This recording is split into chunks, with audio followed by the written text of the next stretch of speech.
Hello दोस्तों, बहुत बहुत स्वागत है आपका आपके अपने YouTube चैनल अरुणोदय क्लासेस में। साथियों, जैसे कि आपको विगत में अवगत है, मैं अरुण कुमार आर्य चर्चा करता हूं हर रोज के महत्वपूर्ण करंट अफेयर के प्रश्नों की। तो साथियों, उसी सीरीज को आगे बढ़ाते हुए हम शुरुआत कर रहे हैं आज के महत्वपूर्ण करंट अफेयर के प्रश्नों पर। तो प्रश्नों से पहले साथियों हम शुरुआत कर रहे हैं अपने भारतीय प्यारे तिरंगे से। तो चलिए शुरुआत करते हैं पहले प्रश्न की ओर।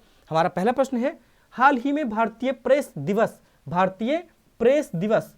कौन सा दिवस? भारतीय प्रेस दिवस कब मनाया गया?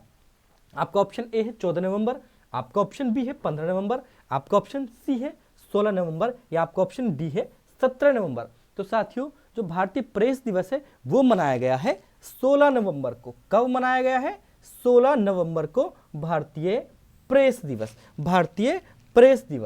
थोड़ा सा हम जानेंगे राष्ट्रीय प्रेस दिवस के विषय में। भारतीय राष्ट्रीय प्रेस दिवस के विषय में थोड़ा सा जानेंगे, क्यों मनाते हैं राष्ट्रीय प्रेस दिवस। प्रेस की स्वतंत्रता और उसके दायित्वों के निर्वहन के लिए, जो प्रेस है हमारी भारतीय प्रेस है, उसकी स्वतंत्रता कहाँ कहाँ है और उसके क्या क्या दायित्व हैं, उसके निर्वहन को प्रदर्शित करने के लिए प्रत्येक 16 नवंबर को कब मनाते हैं हम साथियों? प्रत्येक 16 नवंबर को क्या मनाते हैं हम? नेशनल प्रेस डे, राष्ट्रीय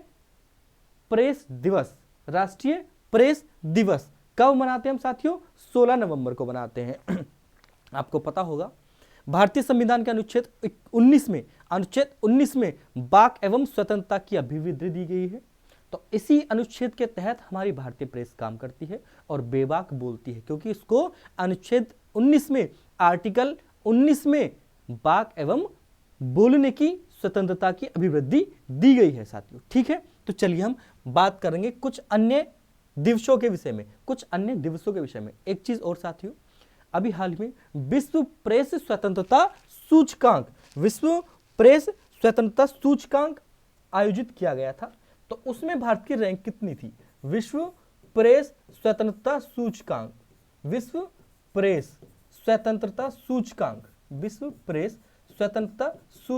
इसमें 180 देश पार्टिसिपेट हुए थे। कितने देश साथियों? 180 देश पार्टिसिपेट हुए थे और भारत ने जो रैंक हासिल करी थी साथियों वो करी थी 150। भारत ने जो रैंक हासिल करी थी साथियों वो करी थी 150, यानी कि भारत 150वीं रैंक लेकर 180 देशों में, कितने देश थे? 180 देशों में भारत की रैंक थी 150। विश्व प्रेस स्वतंत्रता सूचकांक 2022, विश्व प्रेस स्वतंत्रता सूचकांक 2022। प्रेस के गठन को मजबूत करने के लिए, प्रेस की महत्ता को मजबूत करने के लिए भारत सरकार ने पीसीआई का गठन किया है। किसका गठन किया है? पीसीआई का, press council of India,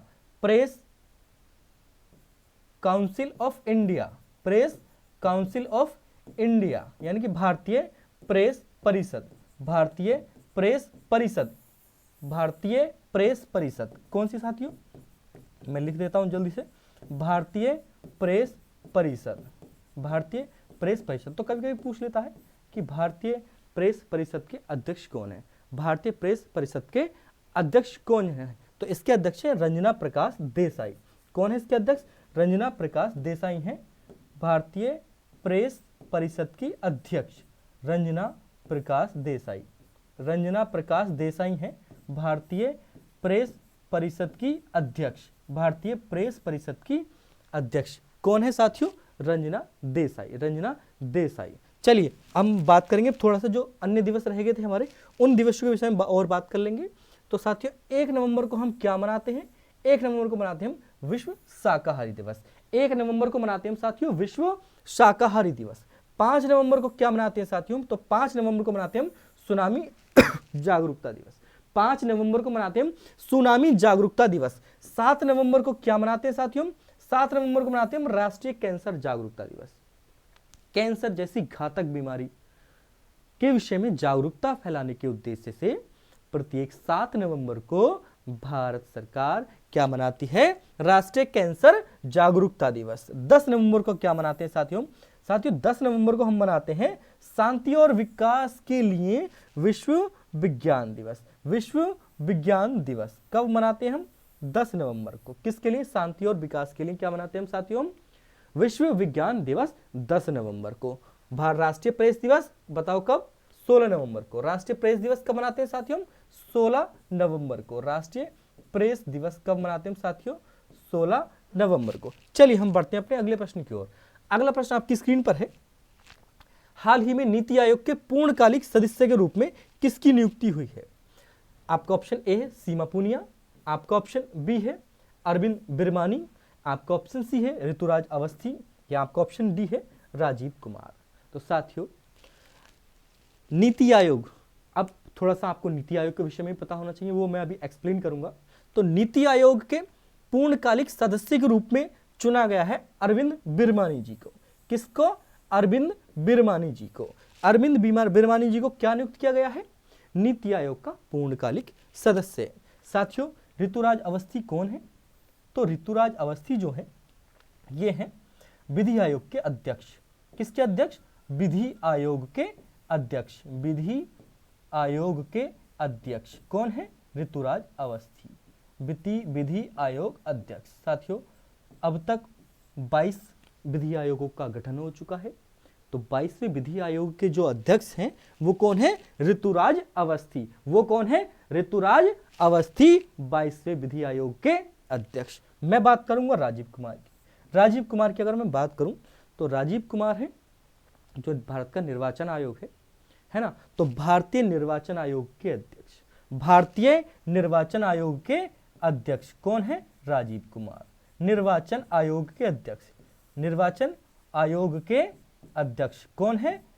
Rajiv Kumar. निर्वाचन आयोग के अध्यक्ष, निर्वाचन आयोग के अध्यक्ष कौन है साथियों?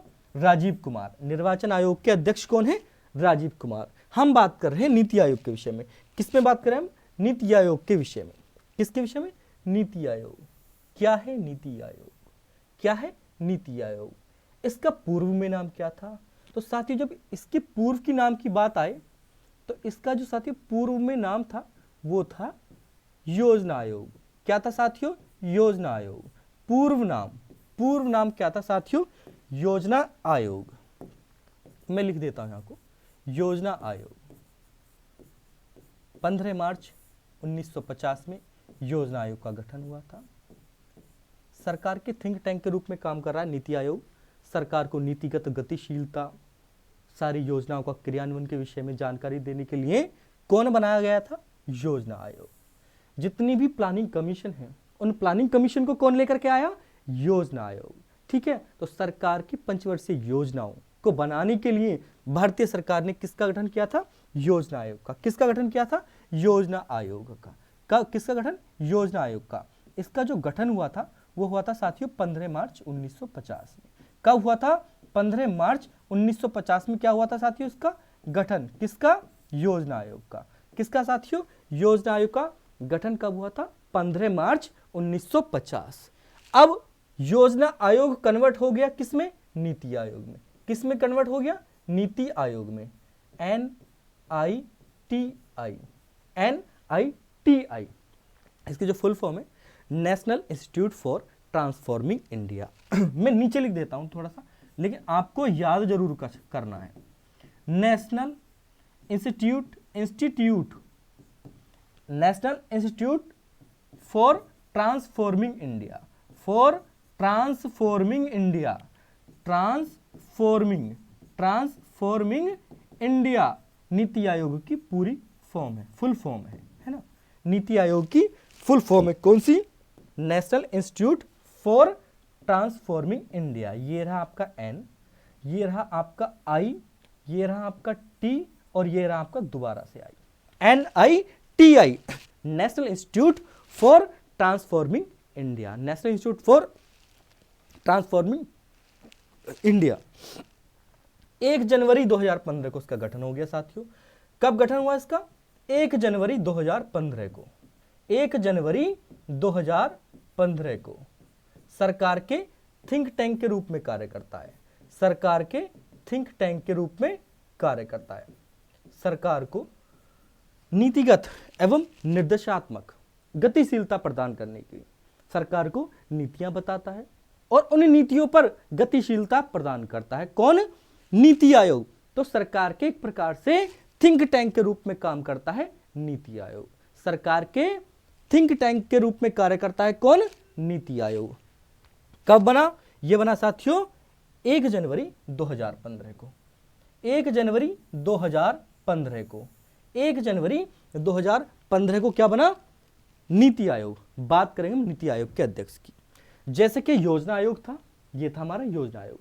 साथियों जो इसके अध्यक्ष होते थे, कौन अध्यक्ष? वो होते थे प्रधानमंत्री जी। कौन होते थे? प्रधानमंत्री जी। तो अभी भी जो नीति आयोग है उसके अध्यक्ष के रूप में भी कौन काम करते हैं? भारत के प्राइम मिनिस्टर श्री नरेंद्र मोदी जी। कोई भी हो सकते हैं, तो भारत के प्राइम मिनिस्टर, जो वर्तमान समय में भारत के प्राइम मिनिस्टर हैं, वो अध्यक्ष होते थे योजना आयोग के। वैसे ही नीति आयोग में है। जब नीति योजना आयोग ट्रांसफॉर्म हो गया 1 जनवरी 2015 को नीति आयोग में, तो इसके अध्यक्ष के रूप में भी कौन कार्य करेंगे? पीएम। इसके अध्यक्ष के रूप में कौन कार्य करेंगे? पीएम अध्यक्ष। इसके अध्यक्ष के रूप में कौन कार्य करेंगे साथियों? पीएम, है ना। इसके अध्यक्ष कौन है? पीएम। अब हम बात करेंगे इसके उपाध्यक्ष कौन है? इसके उपाध्यक्ष, इसके उपाध्यक्ष, नीति आयोग के उपाध्यक्ष। तो नीति आयोग के जो उपाध्यक्ष हैं वो कौन है साथियों? डॉक्टर राजीव कुमार। वो कौन है? डॉक्टर राजीव कुमार नीति आयोग के उपाध्यक्ष हैं। उपाध्यक्ष बहुत कमी से पूछता है, चलिए फिर भी मैं लिख देता हूं नीति आयोग के उपाध्यक्ष, है ना। लेकिन पूछ लेता है सीईओ कौन है, सीईओ कौन है। उपाध्यक्ष भी मैं लिखता हूं, और chief executive officer, chief executive officer वो भी मैं आपको लिख देता हूं। तो जो नीति आयोग के उपाध्यक्ष हैं वो हैं डॉक्टर राजीव कुमार। वो हैं डॉक्टर राजीव कुमार। डॉक्टर राजीव कुमार दिख रहा है? दिख रहा होगा साथियों, डॉक्टर राजीव कुमार। डॉक्टर राजीव कुमार, हाँ दिख रहा है बिल्कुल। डॉक्टर राजीव कुमार है नीति आयोग के उपाध्यक्ष। और नीति आयोग के जो सीईओ हैं, मुख्य कार्यकारी अधिकारी, चीफ एग्जीक्यूटिव ऑफिसर, वो कौन है? परमेश्वरन अय्यर जी। कौन है? परमेश्वरन अय्यर जी। परमेश्वरन अय्यर जी। ये आप फोटो देख रहे होंगे नीचे, ये जो आप फोटो देख रहे होंगे ये परमेश्वरन अय्यर जी का है।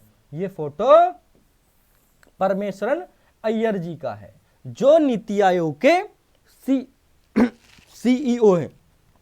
साथियों सुबह सुबह का समय है, सर्दी बहुत है और तबीयत भी ऐसे ही हो रही है थोड़ी सी। चलिए हम बात करेंगे अपने अगले प्रश्न की ओर। अगला प्रश्न आपकी स्क्रीन पर है। हाल ही में नासा के किस रॉकेट ने चंद्रमा के लिए सफलतापूर्वक उड़ान भरी है? तो चंद्रमा पर जो पहले रॉकेट लॉन्च हुआ था वो भी नासा ने ही लॉन्च किया था, और अब जब दोबारा से रॉकेट लॉन्च किया है नासा ने चंद्रमा के लिए, किसके लिए? चंद्रमा के लिए। एक मून रॉकेट है, तो उसका नाम क्या है? आपका ऑप्शन है Thor Delta New Glenn, Thor Delta New Glenn, Red Dwarf, ये 14 नंबर गलत हो गया, छोड़िए, और न्यू ग्लेन। तो साथियों इसमें थोड़ा सा मिसप्रिंट हो गया है ना, इसका थोड़ा सा मिसप्रिंट हो गया है। चलिए मैं बात कर लेता हूं। तो इसका जो सही आंसर है वो है आर्टिमिस 1। इसका जो साथियों सही आंसर है वो है आर्टिमिस 1। अभी हाल ही में नासा ने आर्टिमिस 1, अभी हाल ही में नासा ने एक रॉकेट लॉन्च किया है, एक रॉकेट लॉन्च किया है जिसका नाम है आर्टिमिस 1। ये जो रॉकेट है चंद्रमा पर जाएगा। कहां जाएगा? चंद्रमा पर जाएगा। थोड़ा सा बात करेंगे हम आर्टिमिस 1 के विषय में। किसके विषय में? आर्टिमिस 1। क्या है आर्टिमिस 1? साथियों आर्टिमिस 1 एक रॉकेट है। क्या है? एक रॉकेट। किसका? नासा का। क्या है? एक रॉकेट है। किसका? नासा का। किसका साथियों? नासा का। नासा क्या है? नासा क्या है? नासा एक अंतरिक्ष एजेंसी है अमेरिका की। भारत की अंतरिक्ष एजेंसी कौन सी है? इसरो। भारत की अंतरिक्ष एजेंसी कौन है? इसरो। तो वैसे ही नासा की, अमेरिका की अंतरिक्ष एजेंसी है नासा। तो नासा ने अपना एक मून रॉकेट, कौन सा रॉकेट? मून रॉकेट लॉन्च किया है जिसका नाम है आर्टिमिस 1। जिसका नाम है आर्टिमिस 1। ये रॉकेट है ना, ये रॉकेट है, और इसके जो ऊपर ये जो लगाया गया है साथियों, ये लगाया गया है स्पेस क्राफ्ट, है ना, ये स्पेस क्राफ्ट है यानी कि एक वायुयान है। तो इसका नाम है ओरियन। इसका क्या नाम है साथियों? ओरियन। ओरियन क्या है? Space craft. ओरियन, ओरियन क्या है? Space craft. ओरियन क्या है? Space craft. ठीक है साथियों, ये क्या करेगा? चंद्रमा पर जाएगा और चंद्रमा का चक्कर लगाएगा। चंद्रमा पर जाएगा, चंद्रमा का चक्कर लगाएगा। तो साथियों, एक बार पहले भी नासा ने चंद्रमा पर अपना रॉकेट भेजा था जिसका नाम था अपोलो, जिसका नाम था अपोलो। कब भेजा था? तो वो भेजा था, तो साथियों वो भेजा था 1969 में चंद्रमा पर। 1969 में, 1969 में नासा ने अपोलो रॉकेट भेजा था। नासा ने अपोलो रॉकेट भेजा था। तो विश्व में पहली बार चंद्रमा पर जाने वाला जो रॉकेट था वो अमेरिका की अंतरिक्ष एजेंसी नासा के द्वारा अपोलो नाम का रॉकेट 1969 में लॉन्च कर दिया गया था। 1969 में लॉन्च कर दिया गया था। वैसे ही अब एक और रॉकेट आर्टिमिस 1, आर्टिमिस 1 किसका रॉकेट है? चंद्रमा का, सॉरी नासा का। किसका रॉकेट है? नासा का, है ना। ये SLS का है, स्पेस लॉन्च सिस्टम सीरीज का है। एक सीरीज है इसकी SLS, है ना, space launch system. Moon rocket है आर्टिमिस 1, मून रॉकेट है आर्टिमिस 1। ठीक है साथियों, तो पहला जो मून मिशन था, पहला जो मून रॉकेट भेजा गया था, मून मिशन, वो 1969 में अपोलो नाम का रॉकेट नासा के द्वारा भेजा गया था। किसके द्वारा? नासा के द्वारा भेजा गया था। चलिए हम बात करते हैं अपने अगले प्रश्न की ओर। अगला प्रश्न है आपका, हाल ही में बांग्ला महोत्सव कहां मनाया गया? बांग्ला महोत्सव कहां मनाया गया? आपका ऑप्शन ए है मेघालय, आपका ऑप्शन बी है पश्चिम बंगाल, आपका ऑप्शन सी है सिक्किम, आपका ऑप्शन डी है असम। तो साथियों, बांग्ला महोत्सव मनाया गया कहां पर? कहां पर? मेघालय में। आप पश्चिम बंगाल सोच रहे होंगे, है ना। बांग्ला महोत्सव जैसे नाम से ही थोड़ा सा महसूस हो रहा है बांग्ला महोत्सव यानी कि बंगाली मनाया गया हो, लेकिन नहीं। बांग्ला महोत्सव एक फसल त्योहार है साथियों। बांग्ला महोत्सव एक फसल त्योहार है। वो कहाँ मनाया गया है? मेघालय में। कहाँ मनाया गया है? मेघालय में। कौन सा दिवस, कौन सा दिवस, कौन सा महोत्सव, कौन सा उत्सव? बांग्ला महोत्सव। बांग्ला महोत्सव, थोड़ा सा बात करूंगा मैं बांग्ला महोत्सव के विषय में। चलिए, बांग्ला महोत्सव बांग्ला महोत्सव मनाया गया है गारो। व्हाट इज द गारो? गारो क्या है साथियों? बांग्ला महोत्सव मनाया गया है मेघालय में। कहां पर? मेघालय में। तो मेघालय की एक जनजाति है गारो। मेघालय की एक जनजाति है गारो। मेघालय की एक जनजाति है, कौन सी? गारो। गारो खासी जैंतिया जनजाति, जनजाति कौन सी है? गारो। मेघालय की 3 प्रमुख जनजातियां हैं, गारो, खासी, जैंतिया। कौन सी? गारो, खासी, जैंतिया। गारो, खासी, जैंतिया। कभी कभी प्रश्न पूछ लेता है कि निम्न में से कौन सी जनजाति किस राज्य की है? गारो, खासी, जैंतिया, या निम्न में से मेघालय राज्य की जनजाति कौन सी है? गारो, खासी, जैंतिया 3 प्रमुख जनजातियां हैं मेघालय में, जो मेघालय की पहाड़ियों पर निवास करती हैं। मेघालय आपको पता होगा पठारी और पहाड़ी इलाका है। तो मेघालय की 3 हिल्स हैं, 3 चोटियां हैं, गारो, खासी, जैंतिया।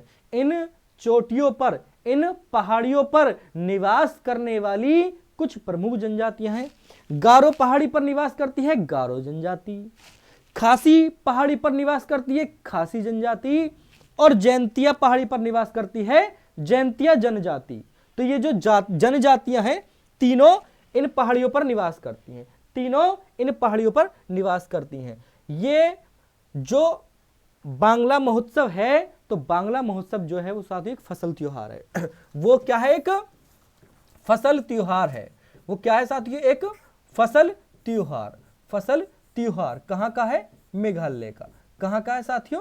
मेघालय का फसल त्योहार है। मैं बात करूंगा थोड़ा सा मैप में गारो, खासी, जैंतिया के विषय में। गारो, खासी, जैंतिया के विषय में ये आपको दिख रहा होगा ग्रेट हिमालय, ये आपको दिख रहा है ग्रेट हिमालय। और ग्रेट हिमालय का जो ये पूर्वी भाग है, यानी कि पूर्वी स्टेट है, जिसको क्या बोलते हैं हम? जितने भी पूर्वी राज्य हैं उनको क्या बोलते हैं? 7 सिस्टर, है ना। जितने भी 7 पूर्वी राज्य हैं भारत के, उनको बोलते हैं हम सेवन सिस्टर, तो आप ये देख रहे होंगे ये गारो हिल्स है, ये खासी हिल्स है, and the last one is Jaintia hills. जो लास्ट वाली है वो जैंतिया हिल्स है। गारो, खासी, जैंतिया की पहाड़ियां किस राज्य में पाई जाती हैं? वो पाई जाती है मेघालय में।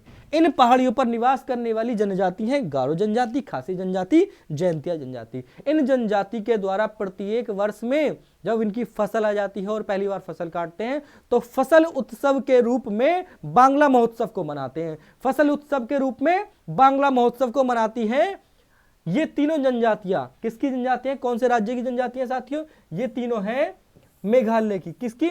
मेघालय की, है ना। तो मेघालय के जो सीएम है वो आप मुझे कमेंट सेक्शन में बताइए। मेघालय की जनजातियां हैं, मेघालय का उत्सव है बांग्ला उत्सव। बढ़ते हैं हम अपने अगले प्रश्न की ओर। हाल ही में किस राज्य सरकार ने पेशा कानून लागू किया? हाल ही में किस राज्य सरकार ने पेशा कानून लागू किया है? व्हाट इज द पेशा एक्ट? पेशा कानून क्या है अभी मैं आपको समझाऊंगा। तो किस राज्य ने लागू किया है? आपका ऑप्शन ए है हरियाणा, आपका ऑप्शन बी है मध्य प्रदेश, आपका ऑप्शन सी है पंजाब, आपका ऑप्शन डी है छत्तीसगढ़। तो साथियों पेशा एक्ट या पेशा कानून लागू करने वाला राज्य बन गया है मध्य प्रदेश। कौन सा राज्य? मध्य प्रदेश। मध्य प्रदेश में पेशा कानून लागू हो गया है। पेशा कानून क्या है? पेशा कानून, है ना। पेशा कानून के विषय में जानेंगे हम थोड़ा सा। पेशा कानून क्या है? तो साथियों जो पेशा एक्ट है, पहले तो मैं ये लिख देता हूं कि पेशा एक्ट कहां लाया गया है? मध्य प्रदेश में। कहां लाया गया है? मध्य प्रदेश में। मध्य प्रदेश में पेशा कानून लाया गया है। क्यों लाया गया है और क्या है, इसके विषय में भी हम जानेंगे। पेशा एक्ट यानी कि पंचायतों का प्रावधान है। एक क्या प्रावधान है? अनुसूचित क्षेत्रों तक जिसका विस्तार है इस अधिनियम का। इस पेशा एक्ट अधिनियम 1996 के द्वारा भारत के अनुसूचित क्षेत्रों में रहने वाले लोगों के लिए पारंपरिक ग्राम सभाओं के माध्यम से स्वशासन सुनिश्चित करने के लिए भारत सरकार द्वारा इस अधिनियम को लागू किया गया है ना। इस अधिनियम में एक कानून है। तो संविधान की अनुसूची 5, संविधान की 5वीं अनुसूची में, संविधान की 5वीं अनुसूची में SC ST को 5वीं अनुसूची में SC ST के जो निवासी हैं SC ST कुछ प्रमुख राज्य हैं, उस राज्य के SC ST के लोगों के लिए विशेष तौर पर कुछ अधिकार दिए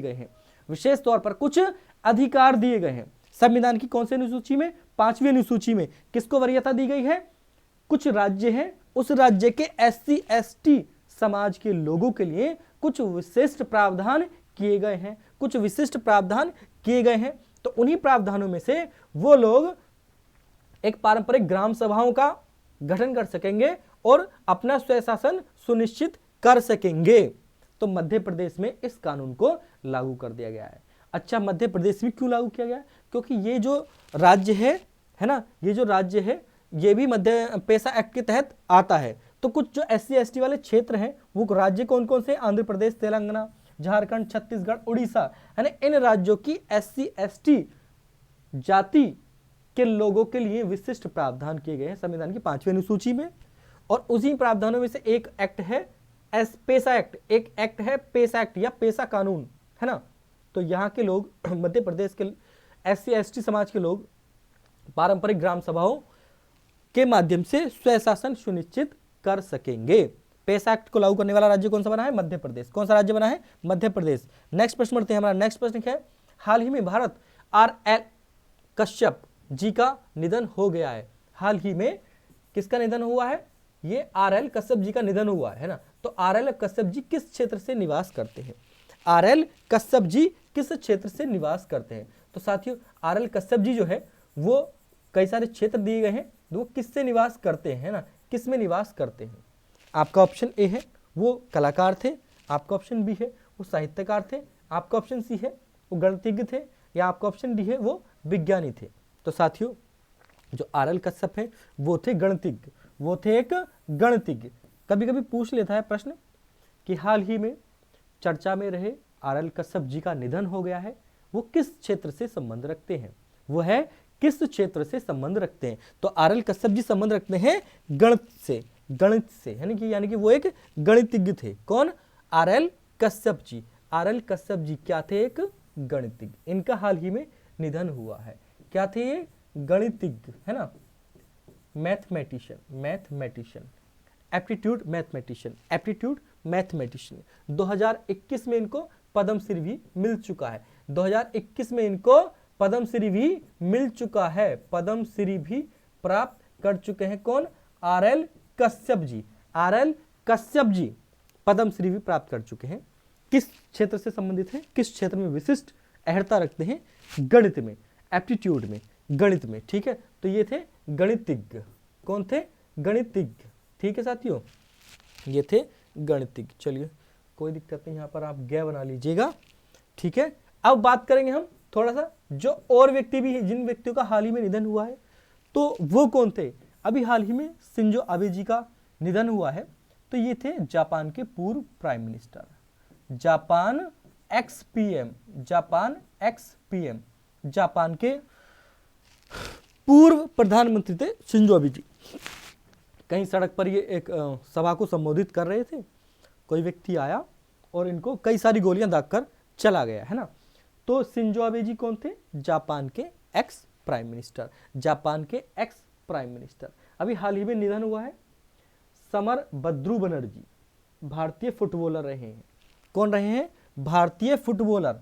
कौन रहे हैं? भारतीय फुटबॉलर। तो कभी कभी पूछ लेता है कि हाल ही में निधन हुआ समर बद्रू बनर्जी किस क्षेत्र से संबंध रखते थे?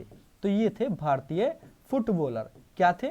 भारतीय फुटबॉलर। मैं बात करूंगा राकेश झुनझुनवाला जी की। राकेश झुनझुनवाला जी शेयर मार्केट से संबंधित रखते थे, यानी कि एक प्रकार से सबसे उत्तम निवेश करता थे, है ना, शेयर मार्केट में निवेश करता थे। कौन?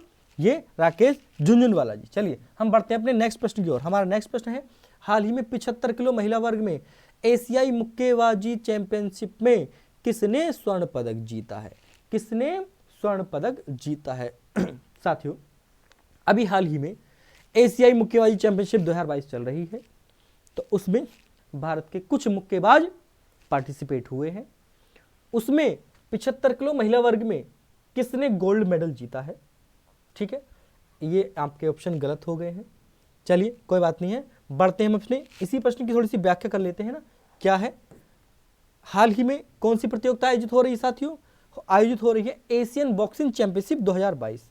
एशियन बॉक्सिंग चैंपियनशिप 2022 कहां पर आयोजित हो रही है? ये हो रही है जॉर्डन में। कहां आयोजित हो रही है? जॉर्डन। ठीक है, जॉर्डन क्या है? कैपिटल है अम्मान की। जॉर्डन क्या है? अम्मान की कैपिटल है। जॉर्डन क्या है? अम्मान। अम्मान एक देश है। कौन सा देश है? अम्मान। अम्मान एक देश है, एशिया महाद्वीप का एक देश है, यूरोप महाद्वीप का, सॉरी, अम्मान एक देश है। तो अम्मान की कैपिटल है जॉर्डन। अम्मान की कैपिटल है जॉर्डन। तो जॉर्डन में ये जो गेम्स है ना, एशियन बॉक्सिंग चैंपियनशिप ये आयोजित हो रही है। तो इसके जो विनर रहे हैं 75 किलो वर्ग में गोल्ड मेडल जीता है, वो जीता है लवलीना बोर्गोहेन, है ना, लवलीना बोर्गोहेन ने। कभी कभी पूछ लेता है कि लवलीना बोर्गोहेन किस खेल से संबंध रखती हैं? लवलीना बोर्गोहेन किस खेल से संबंध रखती हैं? वो रखती हैं मुक्केबाजी से। लवलीना जी किससे संबंध रखती हैं? मुक्केबाजी से। तो अभी हाल ही में जो एशियन बॉक्सिंग चैंपियनशिप हो रही है, तो उसमें भारत ने कुल 1 2 3 4 5 6 7 8 9 10 11 12 यानी कि 12 मेडल हासिल किए हैं, 12 पदक जीते हैं भारत ने मुक्केबाजी चैंपियनशिप में। एशियन बॉक्सिंग चैंपियनशिप में भारत ने 12 पदक जीते हैं और लवलीना बोर्गोहेन ने 75 किलोग्राम वर्ग में कौन सा पदक? गोल्ड मेडल हासिल किया है। आप इसका स्क्रीनशॉट भी ले सकते हैं। ठीक है साथियों, एक सेकंड में अलग हो गया। चलिए, तो आप इसका स्क्रीनशॉट ले सकते हैं कि ये जो खिलाड़ी हैं, कभी कभी पूछ लेता है कि निम्न में से बॉक्सिंग से संबंधित कौन सा खिलाड़ी है ना। तो कोई नाम आ जाता है, गोविंद साहनी, मोहम्मद हुसैनुद्दीन, है ना, शिवा थापा। अभी शिवा थापा जी ने जीता है शायद सिल्वर मेडल जीता है ना। सुमित, नरेंद्र, मीनाक्षी, प्रीति दहिया, परवीन हुड्डा। तो ये किस खेल से संबंध रखते हैं? सभी के सभी बॉक्सिंग से संबंधित खिलाड़ी हैं, सभी बॉक्सिंग के संबंधित खिलाड़ी हैं। साथियों हम बात करेंगे अपने अगले प्रश्न की ओर। हाल ही में आरंभ हुआ गीता महोत्सव का आयोजन कहाँ किया जा रहा है? गीता महोत्सव का आयोजन कहाँ किया जा रहा है? आपका ऑप्शन ए ग्वालियर मध्य प्रदेश, आपका ऑप्शन बी लखनऊ उत्तर प्रदेश, आपका ऑप्शन सी कुरुक्षेत्र हरियाणा, या आपका ऑप्शन डी चंडीगढ़ पंजाब। तो साथियों जो आपका गीता महोत्सव है इसका आयोजन किया जा रहा है कुरुक्षेत्र यूनिवर्सिटी में। कहाँ पर? कुरुक्षेत्र यूनिवर्सिटी में। तो इसका सही ऑप्शन हो गया है सी, यानी कुरुक्षेत्र हरियाणा। कौन सा? अंतर्राष्ट्रीय गीता महोत्सव। अंतर्राष्ट्रीय गीता महोत्सव के बारे में बात करें हम। अंतर्राष्ट्रीय गीता महोत्सव 2 से 19 दिसंबर को आयोजित किया जाएगा। 2 से 19 दिसंबर को आयोजित किया जाएगा। कहां पर? कुरुक्षेत्र हरियाणा में। कहां पर? कुरुक्षेत्र हरियाणा में। यानी कि गीता महोत्सव तो आप ऑब्वियसली समझ रहे होंगे कि गीता जो हमारी श्रीमद् भागवत गीता है उसके विषयों को, उसको एक महत्वपूर्ण महत्ता देने के लिए, है ना, उसमें क्या क्या वर्णित है ना, क्या क्या श्रेष्ठ बातें की गई हैं, तो उसकी इंपॉर्टेंस बताने के लिए, उसके प्रचार प्रसार के लिए, उसके विषय में लोगों को जागरूक करने के लिए कुरुक्षेत्र यूनिवर्सिटी हरियाणा एक अंतर्राष्ट्रीय गीता महोत्सव का आयोजन कर रही है। तो अंतर्राष्ट्रीय गीता महोत्सव का आयोजन कहाँ किया जा रहा है साथियों? हरियाणा। अंतर्राष्ट्रीय गीता महोत्सव का आयोजन कहाँ किया जा रहा है साथियों? हरियाणा। इसी के साथ आज का सेशन समाप्त हुआ। साथियों अगर आपको वीडियो पसंद आ रही है तो चैनल को सब्सक्राइब जरूर कर लीजिएगा। बहुत ही मेहनत के साथ और बहुत ही तत्परता के साथ आपके लिए ये सेशन तैयार किया जा रहा है। प्रश्न बहुत ही इंपॉर्टेंट है, बहुत ही अपने आप में विशिष्ट योगदान रखते हैं आने वाली परीक्षाओं को दृष्टिगत रखते हुए। ठीक है, इसी के साथ आज की इसी सेशन को समाप्त करते हैं। जय हिंद, सादर प्रणाम।